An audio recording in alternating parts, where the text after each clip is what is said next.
चुनाचे कुछ ही अरसे बाद हजरत शीस अलैहिस्सलाम पैदा हुए। हजरत आदम अलैहिस्सलाम और अम्मा हव्वा अलैहिस्सलाम उनकी पैदाइश पर बेहद खुश थे। ये हजरत आदम अलैहिस्सलाम के तीसरे बेटे थे और उस वक्त उनकी उम्र 130 साल थी। अम्मा हव्वा अलैहिस्सलाम ने साहबजादे का नाम शीस रखा, जिसके अरबी में मानी अतिया खुदाबंदी के हैं, यानी अल्लाह ताला की जानिब से अता किया गया खूबसूरत और खूबसीरत तोहफा।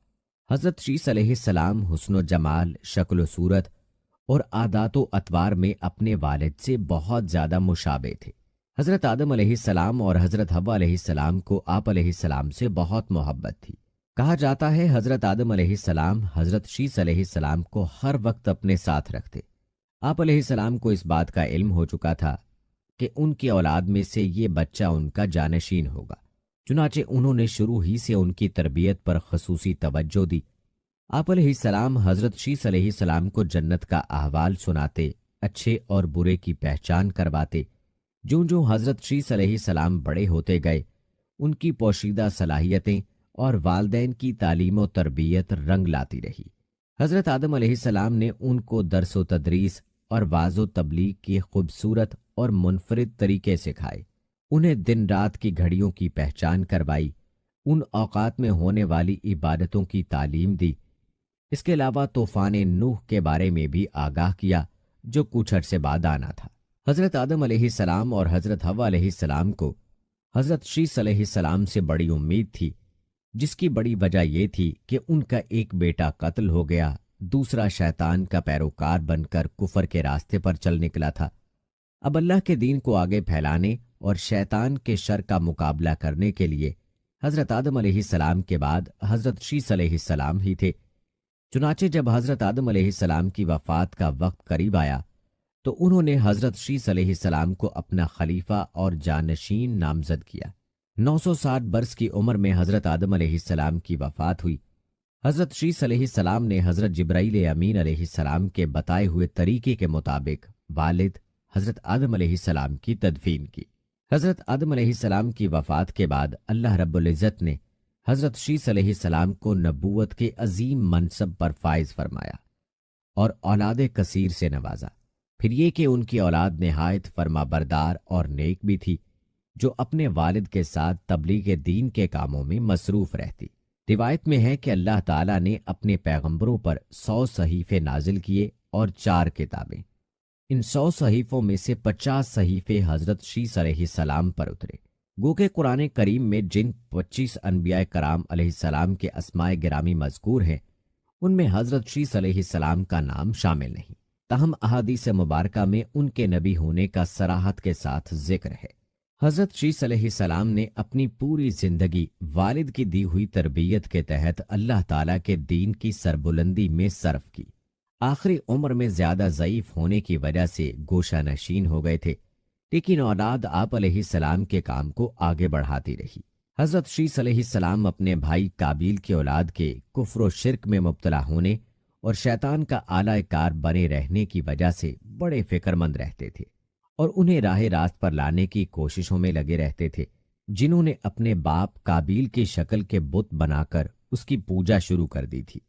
रिवायत में है कि दुनिया में मौजूद तमाम इंसान यानी बनी आदम अलैहिस्सलाम हजरत शीस अलैहिस्सलाम ही की औलाद हैं, क्योंकि हाबिल तो महज 20 बरस की उम्र में अपने भाई काबिल के हाथों शहीद कर दिए गए थे और उन्होंने कोई वारिस भी नहीं छोड़ा था, जबकि दूसरे बेटे काबिल की औलाद शैतान की पैरोकार, अल्लाह की नाफरमान और कुफर पर गामजन थी, जिसे तूफान नूह में गर्क कर दिया गया था। हजरत शीस अलैहिस्सलाम लोगों को नसीहत फरमाया करते थे कि सच्चा मोमिन वो है जो अल्लाह ताला को पहचानता हो, नेक और बद को जानता हो, बादशाह वक्त का हुक्म बजा लाता हो, वालदैन के हकूक अदा करता और उनकी खिदमत करता हो, सिला रहमी करता हो, गुस्से पर काबू रखता हो, मोहताजों और मस्कीनों के साथ हुस्ने सलूक से पेश आता हो, गुनाहों से परहेज करता हो, मुसीबत के वक्त सब्र करता हो और अल्लाह ताला की नेमतों पर उसका शुक्र अदा करता हो। हजरत आदम अलैहिस्सलाम के इंतकाल का वक्त करीब आया तो उन्होंने बेटे हजरत शीस अलैहिस्सलाम को अपने करीब बुलाया और नसीहत फरमाई कि ए मेरे सादतमंद बरखुरदार, तुम मेरे जानशीन बनोगे, चुनाचे तुम तकवा इख्तियार करो और जब भी अल्लाह ताला का जिक्र करो तो उसके साथ उसके महबूब हज़रत मोहम्मद मुस्तफ़ा सल्लल्लाहु अलैहि वसल्लम का नाम ज़रूर लिया करो, क्योंकि मैंने उनका नाम अर्श पर उस वक्त लिखा देखा जबकि मैं रूह और मट्टी की दरमियानी हालत में था।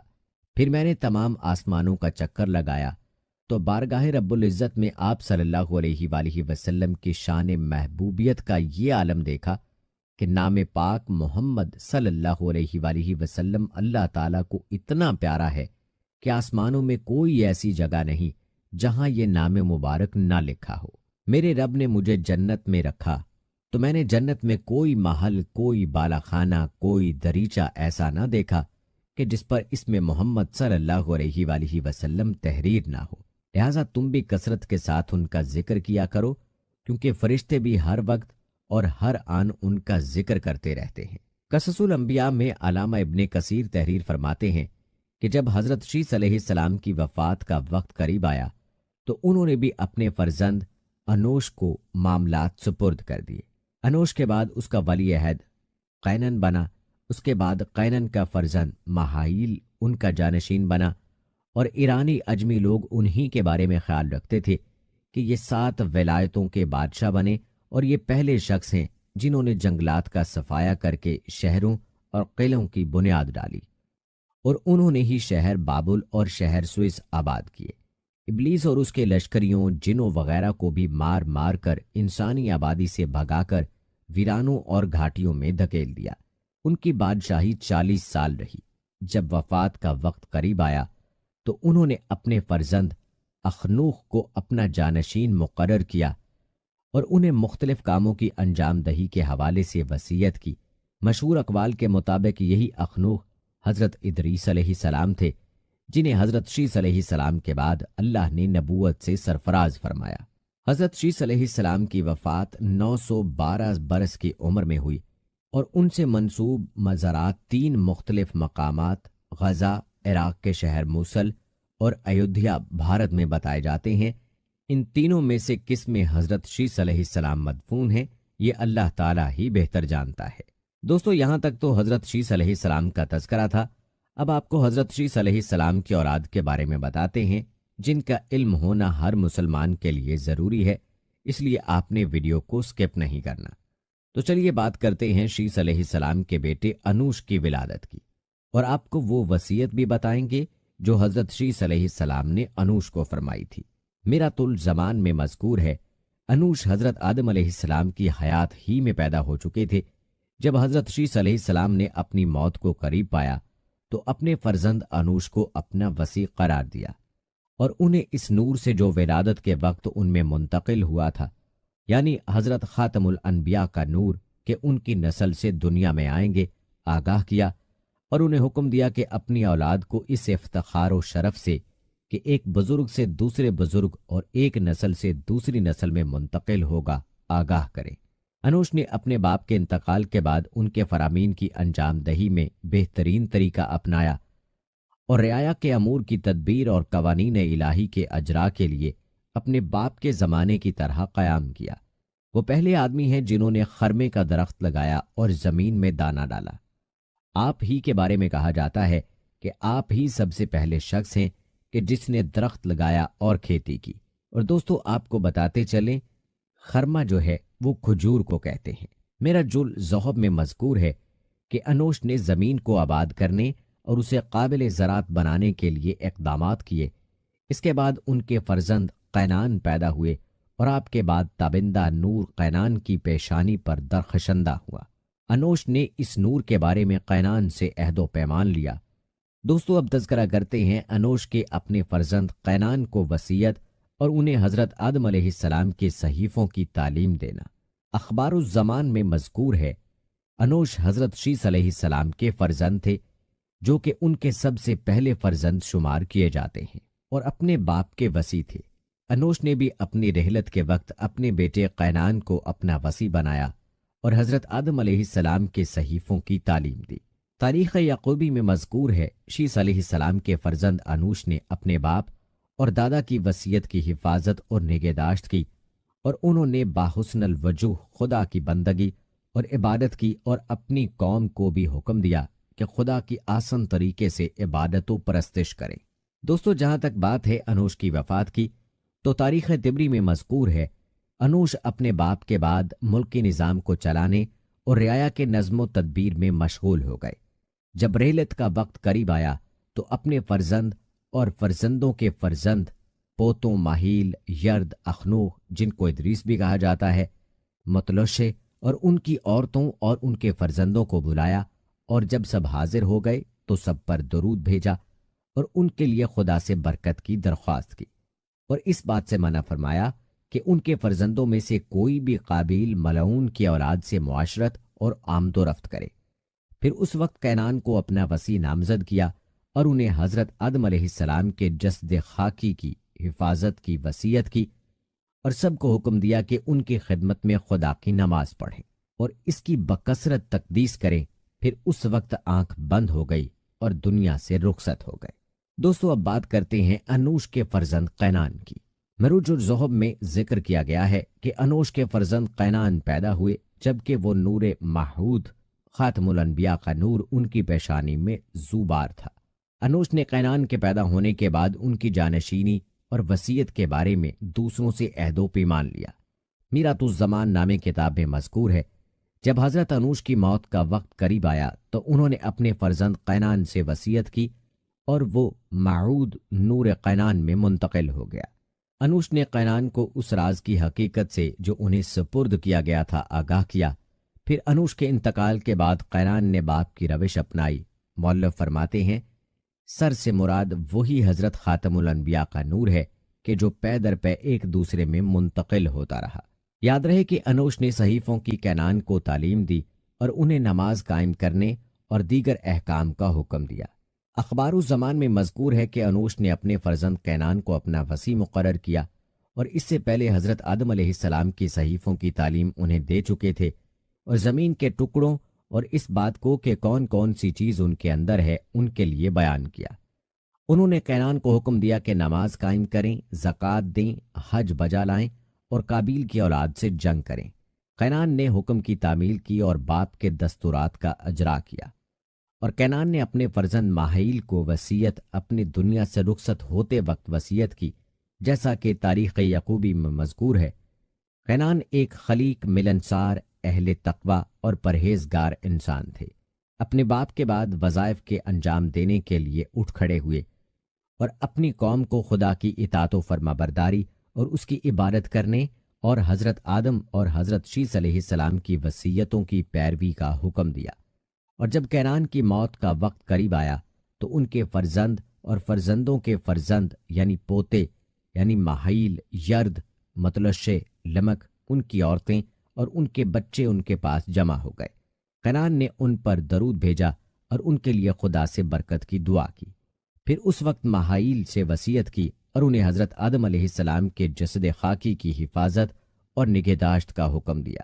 دوستو، یاد رہے کہ حضرت ادریس علیہ السلام اللہ تعالیٰ کے تیسرے نبی تھے جو حضرت آدم علیہ السلام اور حضرت شیس علیہ السلام کے بعد نبوت کے جلیل القدر منصب پر فائز ہوئے۔ مورخین کے مطابق آپ علیہ السلام کی ولادت بابل یعنی عراق یا مصر کے شہر منفیس یعنی منف میں ہوئی۔ آپ علیہ السلام کا اصل نام اخنوخ تھا، جبکہ قرآن کریم اور احادیث مبارکہ صلی اللہ علیہ وآلہ وسلم میں آپ علیہ السلام کو ادریس کے نام سے پکارا گیا ہے۔ روایات کے مطابق حضرت ادریس علیہ السلام نے دنیا میں لوگوں کو سب سے پہلے لکھنے، پڑھنے اور تعلیم حاصل کرنے کا درس دیا، بلکہ اپنی زندگی کا بیشتر حصہ اسی درس و تبلیغ میں صرف کیا۔ چنانچہ لوگ آپ علیہ السلام کو ادریس یعنی درس دینے والا کہہ کر پکارنے لگے۔ دوستو، روایات کے مطابق حضرت ادریس علیہ السلام کا حضرت شیس علیہ السلام کی 5ویں پشت سے تعلق تھا، اور آپ علیہ السلام کا شجرہ نسب یوں بتایا جاتا ہے: ادریس بن یارد بن ماہیل بن قینن بن انوش بن شیس بن آدم علیہ السلام۔ دوستو، یاد رہے کہ جب حضرت شیس علیہ السلام کا انتقال ہوا تو کچھ عرصے بعد ان کے پیروکار بہت محدود تعداد میں رہ گئے۔ قابیل کی اولاد نے کفر و شرک، بدکاری و بے حیائی کا بازار گرم کر رکھا تھا۔ زناکاری اور شراب نوشی عام تھی۔ پاکیزہ رشتوں کی پہچان ناپید ہو چکی تھی۔ बुतों की पूजा और आग की परस्तिश हो रही थी। गोया दुनिया पर शैतान और उसके हवारियों का राज था। हजरत आदम अलैहिस्सलाम और हजरत शीस अलैहिस्सलाम की कायम करदा शरई हदूद और अहकामात इलाही को पामाल किया जा रहा था। और यही वो वक्त था कि जब अल्लाह जल्ला शानहू ने उस बिगड़ी कौम में एक नबी मबूस करने का फैसला किया और उस अजीम मनसब के लिए हजरत शीस अलैहिस्सलाम की नस्ल से हजरत इदरीस अलैहिस्सलाम का इंतखाब फरमाया। हजरत इदरीस अलैहिस्सलाम में वो तमाम खूबियां बदरजा उत्तम मौजूद थीं जो अल्लाह के नबी में होनी चाहिए। आप अलैहिस्सलाम हजरत आदम अलैहिस्सलाम के दीन के पैरोकार, निहायत इबादत गुजार, मुत्तकी, परहेजगार और इंतहाई सच्चे इंसान थे। नबूवत के मनसब पर फायज होते ही आप अलैहिस्सलाम ने अपनी कौम के भटके हुए लोगों में वाजो तबलीग का काम शुरू कर दिया। लेकिन राह हिदायत का ये दर्स और नेकी की बातें उन लोगों को बहुत नागवार गुजरती, चुनाचे वो आप अलैहिस्सलाम के दुश्मन हो गए। आप अलैहिस्सलाम और आप अलैहिस्सलाम के पैरोकारों को तरह तरह से अजियतें देने लगे, यहाँ तक कि आप अलैहिस्सलाम ने उनकी ईज़ा रसानियों से तंग आकर बाबुल से हिजरत का इरादा कर लिया और अपने पैरोकारों को अपने इस फैसले से मुत्तला फरमाया। चूंकि बाबुल दरियाए फरात और दरियाए दिजला के किनारे एक सरसब्ज व शादाब इलाका था, लिहाजा लोगों के लिए इस इलाके से हिजरत करना खासा मुश्किल फैसला था और उन्होंने इस हवाले से तहफ़्फ़ुज़ात का इजहार भी किया। लेकिन फिर हजरत इदरीस अलैहिस्सलाम के समझाने पर वो लोग आप अलैहिस्सलाम के साथ हिजरत पर तैयार हो गए। हजरत इदरीस अलैहिस्सलाम और उनके पैरोकारों ने बाबल से मिस्र का रुख किया और दरियाए नील के किनारे आबाद हो गए, जो बाबुल से भी ज्यादा सरसब्ज़ो शादाब इलाका था। हजरत इदरीस अलैहिस्सलाम ने यहाँ के लोगों में दर्स व तबलीग के काम को जारी रखा। आप अलैहिस्सलाम उस वक्त लोगों में राइज तमाम जुबानों से वाकिफ थे और अवाम को उन्हीं की जुबान में दर्स देते थे। दोस्तों, आपको बताते चलें कि हजरत इदरीस अलैहिस्सलाम का कुरान मजीद में 2 मरतबा जिक्र आया है। सूरह मरियम में अल्लाह ताला फरमाते हैं, और इस किताब में इदरीस का जिक्र भी कीजिए, बेशक वो बड़े सच्चे नबी थे और हमने उनको बुलंद रुतबे तक पहुंचाया। नई सूरह अनबिया में अल्लाह ताला ने फरमाया, और इस्माईल अलैहिस्सलाम और इदरीस अलैहिस्सलाम और जुल्कफल का तज़किरा कीजिए, ये सब अहकाम इलाहिया पर साबित कदम रहने वाले लोगों में से थे।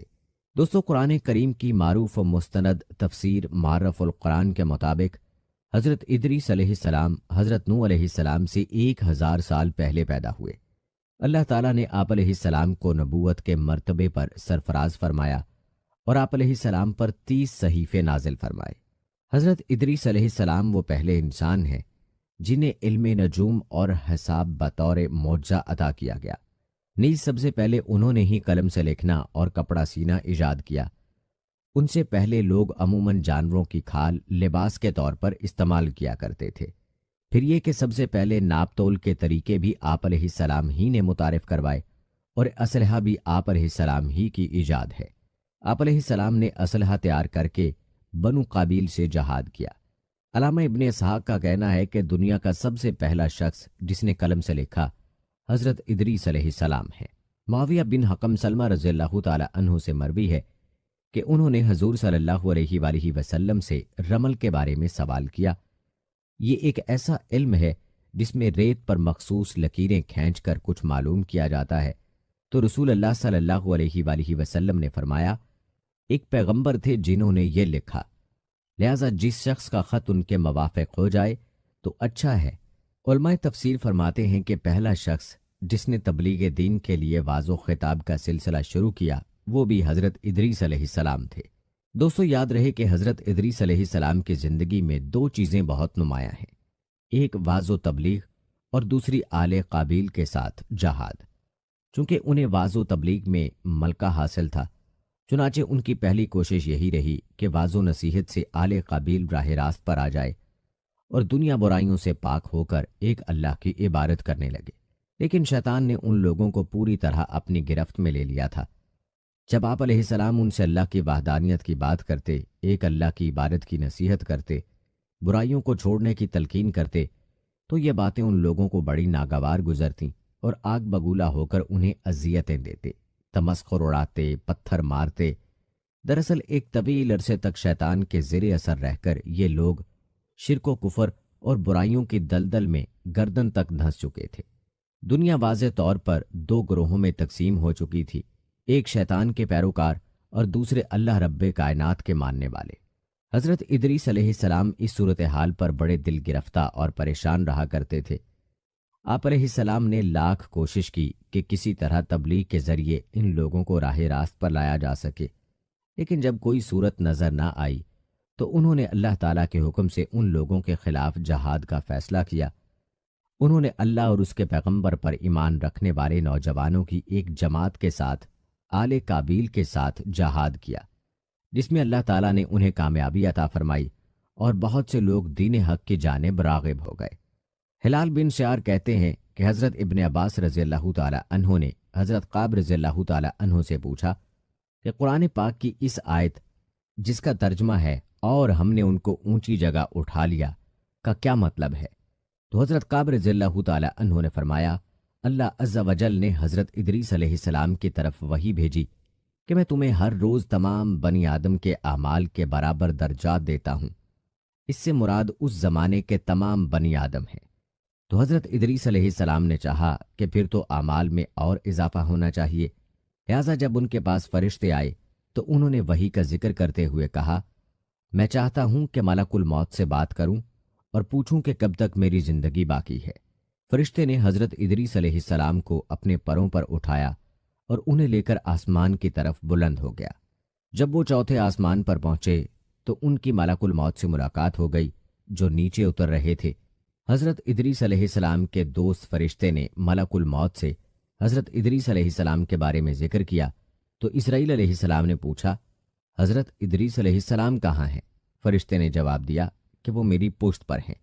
اس پر ملک الموت نے حیرت کا اظہار کرتے ہوئے کہا کہ واہ، تعجب ہے، مجھے پروردگار کی طرف سے کہہ کر بھیجا گیا ہے کہ حضرت ادریس علیہ السلام کی روح چوتھے آسمان پر قبض کر لو۔ تو میں نے سوچا کہ وہ تو زمین پر ہیں، ان کی روح چوتھے آسمان پر کیسے قبض کروں؟ ابھی اسی سوچو بچار میں تھا اور زمین پر اتر رہا تھا کہ تم انہیں لے کر چوتھے آسمان پر آ گئے۔ پھر ملک الموت نے ان کی روح قبض کر لی۔ ابن ابی حاتم نے بھی اس آیت کی تفسیر کے ذیل میں اس حدیث کو ذکر کرتے ہوئے یہ اضافہ کیا ہے کہ حضرت ادریس علیہ السلام نے فرشتے سے کہا، ملک الموت سے میرے بارے میں سوال کرو کہ میری عمر کتنی باقی رہ گئی ہے، جبکہ حضرت ادریس علیہ السلام فرشتے کے ساتھ ہی تھے۔ فرشتے کے سوال پر ملک الموت نے کہا، جب تک میں انہیں دیکھ نہ لوں اس وقت تک کچھ نہیں بتا سکتا۔ پھر ملک الموت نے حضرت ادریس علیہ السلام کو دیکھ لیا تو فرشتے سے کہا، آپ مجھ سے ایسے شخص کے بارے میں سوال کر رہے ہیں جس کی زندگی پلک چھپکنے سے زیادہ نہیں رہی۔ پھر فرشتے نے پر کے نیچے حضرت ادریس علیہ السلام کو دیکھا تو ان کی وفات ہو چکی تھی۔ دوستو، جیسا کہ پہلے بھی آپ کو بتایا گیا کہ حضرت ادریس علیہ السلام کی موت کو لے کر کافی اختلافات پائے جاتے ہیں۔ ایک روایت تو یہی ہے جس کا ابھی ذکر ہوا کہ آپ علیہ السلام کی چوتھے آسمان پر وفات ہوئی۔ بعض کا کہنا ہے کہ آپ علیہ السلام جنت میں زندہ موجود ہیں اور سورج کے فرشتے کے ساتھ آپ کی دوستی اور طلوع آفتاب کے مقام پر آپ کی وفات کی روایات بھی ملتی ہیں۔ آئیے آپ کو اس بارے احادیث نبویہ کی روشنی میں تفصیل سے بتاتے ہیں، ویڈیو کو آپ نے اسکپ نہیں کرنا۔ سب سے پہلے تذکرہ کرتے ہیں کہ معراج پر نبی کریم صلی اللہ علیہ وآلہ وسلم نے حضرت ادریس علیہ السلام کو کس آسمان پر دیکھا تھا؟ تو اس حوالے سے امام بخاری رحمہ اللہ علیہ نے اپنی صحیح بخاری میں واقع معراج کے ذکر میں حضرت ابو ذر رضی اللہ تعالی عنہ سے روایت کیا ہے کہ نبی اکرم صلی اللہ علیہ وآلہ وسلم کی کسی آسمان پر حضرت ادریس علیہ السلام سے ملاقات ہوئی، لیکن یہ ملاقات کون سے آسمان پر ہوئی اس کا ذکر نہیں کیا گیا۔ البتہ امام ترمذی اپنی جامع ترمذی میں حضرت انس بن مالک رضی اللہ تعالی عنہ سے روایت کرتے ہیں کہ نبی اکرم صلی اللہ علیہ وآلہ وسلم نے حضرت ادریس علیہ السلام کو شب معراج چوتھے آسمان پر دیکھا تھا۔ اس کے علاوہ کتب تفاسیر میں آپ علیہ السلام کے چھٹے آسمان پر موجود ہونے کا بھی ذکر کیا گیا ہے۔ دوستو، سورہ مریم کی آیت 57 کے مطابق حضرت ادریس علیہ السلام کو اللہ تعالیٰ نے بلند مقام پر اٹھا لیا تھا۔ یہ بلند مقام کیا ہے؟ اس کی مختلف تفاسیر موجود ہیں۔ بعض مفسرین نے اس سے مراد جنت لیا ہے، بعض کے نزدیک اس سے مراد دنیا میں بلند مرتبہ حاصل ہونا ہے، اور بعض کے نزدیک اس سے مراد حضرت ادریس علیہ السلام کو چوتھے آسمان کی طرف اٹھایا جانا ہے۔ تو چلیے دیکھتے ہیں کہ کتب تفاسیر میں اس بارے میں کن کن روایات کا ذکر ہوا ہے۔ ان میں پہلی روایت سورج کے فرشتے سے دوستی والی ملاحظہ فرمائیں۔ ایک روایت کے مطابق یوں بیان ہوا ہے کہ ایک مرتبہ حضرت ادریس علیہ السلام دن بھر سفر میں رہے۔ دھوپ کی تیزی اور تپش سے آپ علیہ السلام نے بہت تکلیف محسوس کی۔ اس پر آپ علیہ السلام نے اللہ تعالیٰ سے یہ دعا مانگی، اے اللہ، سورج کی تپش ہلکی کر دے اور اس کو چلانے والے فرشتے کا بوجھ بھی کم کر دے۔ اللہ تعالیٰ نے آپ علیہ السلام کی یہ دعا قبول فرما لی۔ چنانچہ اگلی صبح آفتابی فرشتے نے خلاف معمول گرمی کی شدت میں واضح کمی محسوس کی۔ اس نے اللہ تعالیٰ سے اس بارے میں دریافت کیا۔ اللہ تعالیٰ نے جواب دیا، میرے ایک بندے ادریس نے سورج کی حدت میں کمی اور تمہارا بوجھ ہلکا کرنے کی درخواست کی تھی، اور میں نے اس کی درخواست منظور فرما لی۔ یہ سن کر فرشتے کے دل میں حضرت ادریس علیہ السلام سے دوستی کا شوق پیدا ہوا۔ چنانچہ اس نے اللہ تعالیٰ سے حضرت ادریس علیہ السلام سے دوستی کرنے کی اجازت مانگی۔ اللہ تعالیٰ نے اسے اجازت دے دی۔ اجازت ملتے ہی آفتابی فرشتہ حضرت ادریس علیہ السلام کے پاس پہنچ گیا۔ حضرت ادریس علیہ السلام کو جب معلوم ہوا کہ اللہ تعالیٰ کا ایک بہت ہی معزز فرشتہ ان سے دوستی کا خواہش مند ہے، تو انہوں نے اس سے کہا، تو ملک الموت سے سفارش کر کہ میری موت کے وقت میں تاخیر کر دے، تاکہ مجھے اللہ تعالیٰ کی عبادت کا زیادہ سے زیادہ وقت مل سکے اور میرے نیک اعمال میں بہت زیادہ اضافہ ہو جائے۔ آفتابی فرشتے نے جواب دیا، ایسا ممکن نہیں، اگرچہ کسی کی موت کا وقت ٹالا نہیں جا سکتا، مگر میں ملک الموت سے آپ کی سفارش ضرور کروں گا۔ پھر وہ فرشتہ حضرت ادریس علیہ السلام کو اٹھا کر آسمان پر لے گیا۔ اس نے آپ علیہ السلام کو طلوع آفتاب کے مقام کے قریب چھوڑا اور خود اکیلا ہی ملک الموت کے پاس چلا گیا۔ ملک الموت کے پاس پہنچ کر اس نے اپنے آنے کا مقصد بیان کیا۔ اس کی بات سن کر ملک الموت نے کہا، کسی کی موت میں تاخیر کرنے کا اختیار میرے پاس نہیں ہے، البتہ تمہاری خاطر اتنا کر سکتا ہوں کہ تمہارے دوست کی موت کا وقت بتا دوں تاکہ وہ اچھی طرح سے تیاری کر لے۔ اتنا کہہ کر ملک الموت نے اپنے رجسٹر میں حضرت ادریس علیہ السلام کا نام دیکھا۔